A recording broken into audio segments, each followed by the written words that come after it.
We continue now at the top of Daf Mem Vav Amid Beis in Meseches Gitin. This is Gittin Daf 46b. And the previous Amid, the Gemara was quoting the part of the Mishnah which said that if the husband makes a neder to divorce his wife, and he divorces his wife, then he is allowed to remarry her. And the Gemara now says, my konim, what does it mean that he's making a konim? What neder is he taking upon himself? Rashi says, my konim, halo konim lashon hekdeshu, she'oser hadavar Allah behekdesh. Normally, the language of konim means you're forbidding something to yourself as though it is hekdesh, umay oser ze olav. So what exactly did the husband forbid to himself? And the Gemara answers, Amar Rav Huna says, B'yomer yeyosru kol peiro shebolam olai yemeni megarshech. What he said was, all the fruits of the world, for example, are usher to me, that's the konim, if I don't divorce you, essentially forcing himself to divorce his wife.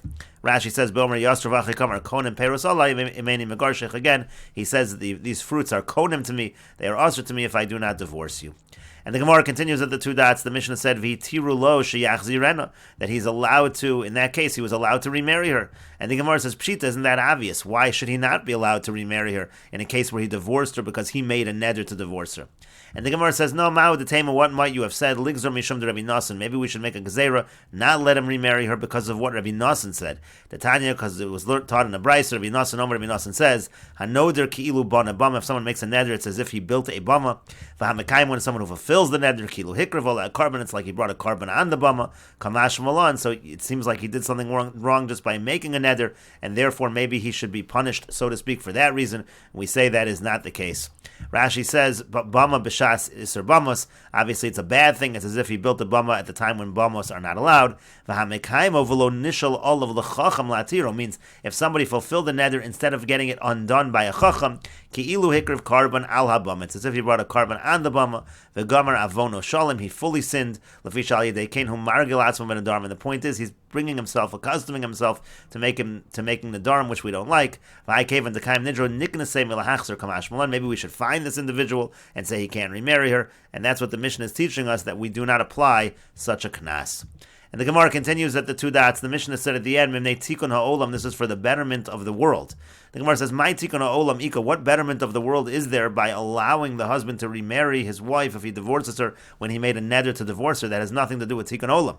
Amar Rav Sheshes says, "Aresha." The phrase tikun olam here is not going on the fact that the husband is allowed to remarry when he makes the neder. It's talking about the situations where he's not allowed to remarry her, where he divorces her because, let's say, she made nedarim, or there's a reputation she has for zinus. In those cases, the reason why he cannot remarry her is tikun ha'olam. As Rashi says, Aresha koi dekamar le'el lo yachzir, because we said he can't remarry her. Umasik hacham imnei tikun ha'olam. And the Mishnah at the end is saying, the reason is because of tikun ha'olam. And as we said on the previous two possible ideas of tikun ha'olam. Imishum kilkula, either because we don't want her to be able to ruin her later on. Imishum shalo yehu prutzos, or it's because we don't want that the women are free when it comes to arayas and nedarim. Whatever it is, it's for the betterment of the world that he's not allowed to remarry her. Again, that's Rav Sheshes' answer. Amar Rav Sheshes Aresha. Rav Sheshes says tikun ha'olam is going on the earlier part of the Mishnah.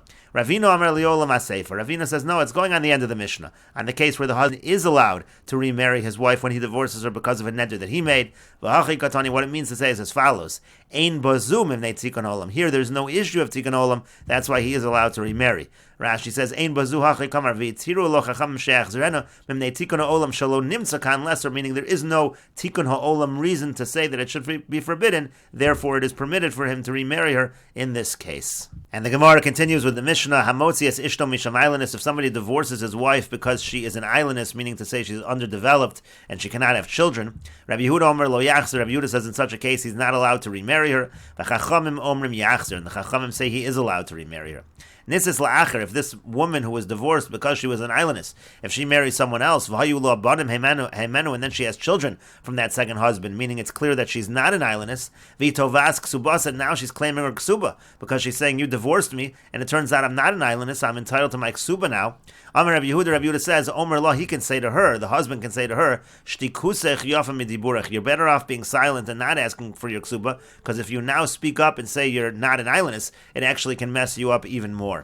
Rashi explains, Hamotzias ishto beget misham ailenis, he divorces her because of ailenis, meaning shlo hikir ba kishakonsa, meaning when he married her, he didn't realize she was an ailenis. When we call makom tzricha get, now nevertheless, she requires a get, because maybe you would say the whole marriage shouldn't be a marriage in the first place, because it was obviously on the understanding she wasn't an ailenis, then it turns out she is an ailenis.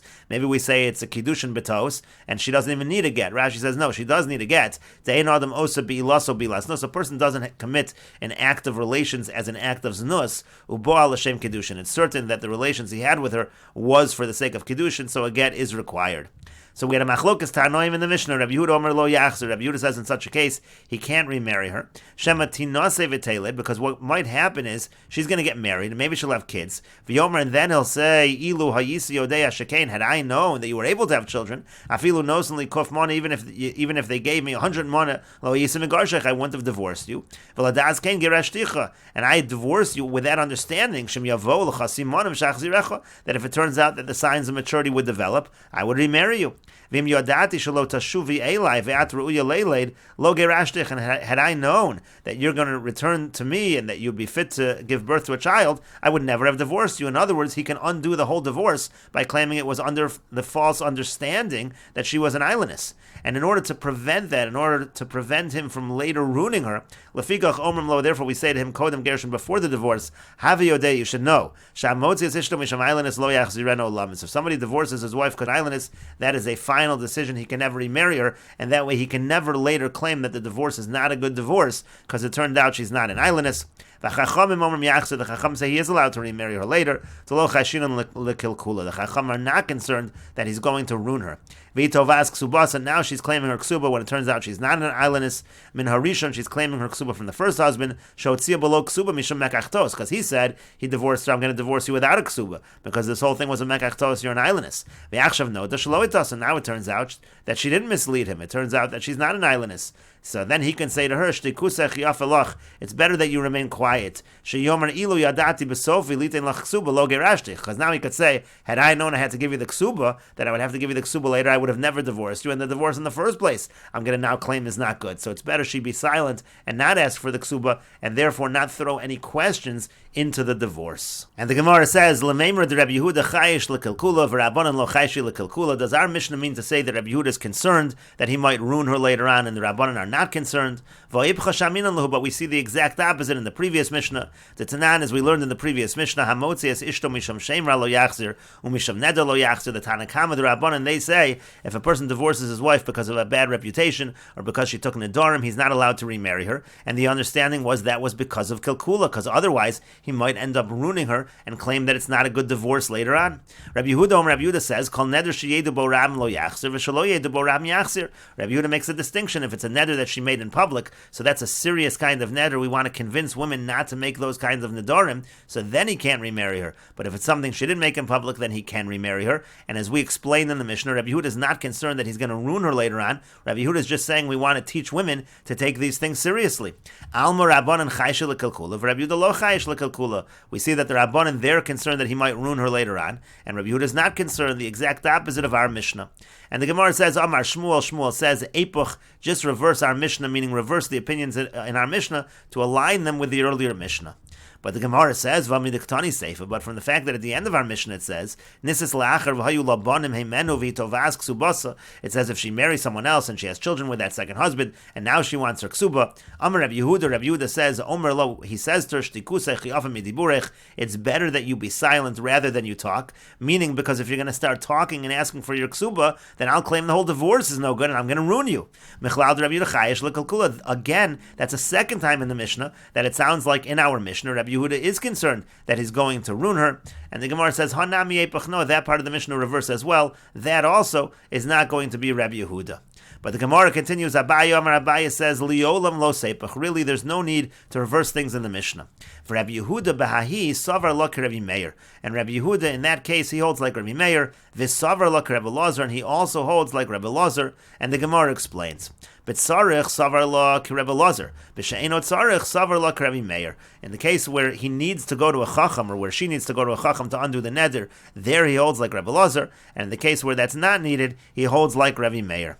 And Rashi explains Mechlal de Rabbi Yehuda Chayesh lekelkula shemidvarav lamanu shemir tzalomar amanas island eskeirashte chayim mekalkula. Again, from the words of Rabbi Yehuda, it sounds like that the husband is saying that I divorced you. I understand, on the understanding you're an islandess, and therefore he can essentially ruin her later on. And then the Gemara went on to say that Abai says, Lo seipuch, you don't have to reverse anything. For Rabbi Yehuda, Vadai chayesh lekelkula, meaning don't reverse anything. And Rabbi Yehuda, as is the understanding in our Mishnah, is concerned that he might ruin her. So then the question is, if that is the case, so Rabbi Yehuda in the earlier Mishnah makes a distinction between a neder that's made in public and a neder that's not made in public. What's going on over there? Isn't he concerned that he's going to ruin her? V'gabe neder hainu taima de lo chayesh, de kasavar leko kilkula. By neder specifically, he wasn't concerned. Rabbi Yehuda is not concerned that he's going to ruin her, because by neder there is no concern. Why? The beneder had sorech hakiras chacham, because when you have a neder that you have to go to a chacham to undo, savar lo Rebbe Lazar. So Rabbi Yehuda happens to hold like Rebbe Lazar. The ein adam rods ishto bebezin. He holds like Rebbe Lazar that a person doesn't want his wife to have to go in front of Bezin and be disgraced in Bezin. Helkach lo matzi lameimar ilo hayisi yodeya. Therefore, by that kind of a neder, he can't later on say, had I known that you could undo the neder, so then we would have undone the neder in front of a chacham. No, he would have never wanted her to go to Bezin. So there, by that kind of a neder, there is no concern of kilkula. Uvishe'eno tzarech. And let's say you have a neder that doesn't require going in front of Bezin, meaning the husband himself can annul the vow. Savar lo Rabbi Meir. So he happens to hold like Rabbi Meir there, meaning Rabbi Yehuda holds like Rabbi Meir. Damar eina bal toa beneder shebi yadu lahafir. A husband doesn't make, there's no misunderstanding for a husband about a neder that he's able to annul. Ve'eno yachol omer la'achar zman ilu hayisi yodea shen yachol lahafir lo geirashtech. He can't say later on, had I known that I could annul the neder, I wouldn't have divorced you. Of course he knew all along that he could annul the neder. That's not a claim either. And therefore, since Rabbi Yehuda holds like Rebbe Lazar by a neder that requires a chacham, and he holds like Rabbi Meir by the kind of neder that does not require a chacham, so therefore, specifically by nedarim, in this situation, there's going to be no concern for kilkula. Again, that's the answer here of Abaya. It says again, Rabbi Yehuda ba'i savar lak Rabbi Meir v'savar lak Rebbe Lazar, b'tzarech savar lak Rebbe Lazar, b'she'eno tzarech savar lak Rabbi Meir. By those that need a chacham, he holds like Rebbe Lazar. If it doesn't need a chacham, he holds like Rabbi Meir, like Rashi explained. But Rava says Rabbi Yehuda kasha. So Rabbi Yehuda against Rabbi Yehuda is a question, and now you've answered it. But the Rabbanan lo kasha, but the contradiction within the Rabbanan is not difficult. There still is a contradiction within the Rabbanan over here. And so the Gemara says, Rava says, Rabbi Yehuda lo kasha gidashaninan. Rabbi Yehuda against Rabbi Yehuda is not a question like the answer we just gave, meaning like the answer of Abaya. The Rabbanan lo kasha, and the Rabbanan against the Rabbanan, that's not a question also. Why? Because man chachamim, because who are these chachamim? Rabbi Meir, it's Rabbi Meir. The Amar Bo'inon Tanai Kafel. Rabbi Meir says in general, when you make a Tanai, when you make a condition by a Gerushin, it needs to be a double Tanai. You need to state both sides of the condition. And here we're talking where he did not make the Tanai in that fashion. And Rashi explains, Man chachamim da amri hacha yachzir. Who are the chachamim in our Mishnah here who say that he's allowed to remarry her? Meaning that in this particular case, they are not concerned by islandness of kilkula, that he's going to ruin her. Rabbi Meir, it's Rabbi Meir, Davar Meseches Kiddushin, called Tanai Sheino Kafel Ketnai B'nei Godav B'nei Ruven Im Yavrim Lo Yavru Eno Tanai. If a person makes a condition that's not doubled over like the condition of B'nei Godan and B'nei Ruven in the Torah, where they say both sides of the condition, if we cross over this and if we don't cross over that, only if you make it with a Tanai Kafel, it's a good Tanai, otherwise not. V'hacha B'dolo Kafle, and here, he didn't make a Tanai Kafel. Shalom B'shas Gerushin Ela Haveyodas Shemisham Islandis Ani Motziacha. All he's saying to her at the time of the divorce is, you should know that I'm divorcing you because of islandness. V'lo amar lo v'im iyat islandness lo yehi get. He never says the other side. He never says that if you're not an islandess, it's not going to be a get. He essentially never makes the condition. He never formulates the condition properly. So the condition is not a condition. The hash to have a get afilo ein islandess. Now that he didn't make the condition properly, it doesn't matter if she's not an islandess. It's still going to be a get because the Tanai falls away. V'lo matzi l'kalkula. He's not able to ruin her. That's why in our Mishnah, according to the Chachamim, there's no concern that he's going to ruin her. And the Gemara continues with the Mishnah, Hamocher es atzmo v'yasbonav la'ovdei kochavim. If a person sells himself and he sells his children to idol worshippers, ein podino. So in such a situation, we don't redeem him. Meaning to say that if a person sells himself into captivity for money, in that case, we don't redeem him. Aval podin es habonim la'achar misas havian. But we do redeem the children after the death of their father. Rashi says, ein podin hoel v'rugel b'kach. This is because we're talking about a person who's accustomed to doing this. He does this often. Kidemuki b'gemara v'ushamachar v'shana v'shilish. Like the Gemara will say, he did this once, he did this twice, he did this 3 times already, so then we're not going to redeem him. And the Gemara says, Amar Ravasi says, again, like we just said in Rashi, Vushemachar Vishana Vishilesh, the case over there is he sold himself, he did it again, he did it a third time. And the Gemara continues, Hani b'nei Bei Michsi. There was the people of Bei Michsi. Rashi says this is the name of a place. The Yazvi Zuze me'ovdei kochavim v'lo have lehu lemifreinu. They borrowed money from non-Jews, from idol worshippers, and they didn't have the money to pay them back. Asu v'kagarbu lehu. Rashi says, Garbi lehu hayu shovin osam la'avadim. So they took them, they captured them as slaves because they couldn't pay them back. Asu l'kamei de Rav Huna, they came before Rav Huna. Amar Lui said to them, "My avid lechu, what can I do for you?" The Tanan, because we learned in the Mishnah, Hamocher atzmo v'yasbon of lovdei kochavim. If someone sells himself or his children to idol worshippers, ein podenoso, we don't redeem him. You want me to help to redeem you, but the Mishnah says we're not supposed to do that. Amar Lei, Rabbi Abba said to him, Limaditani Rabbeinu, v'hu shemocher v'shana v'shilesh. But our rabbi, our master taught me rather, that the case of the Mishnah is only in a situation where he did it once, twice, three times. Over here, it's only the first time, so really we should redeem this individual. And Amar Lei, so he said back to him, Hani mirgal regili de'avdi hachi. It's not true. These people do this regularly, and that's why it's a problem.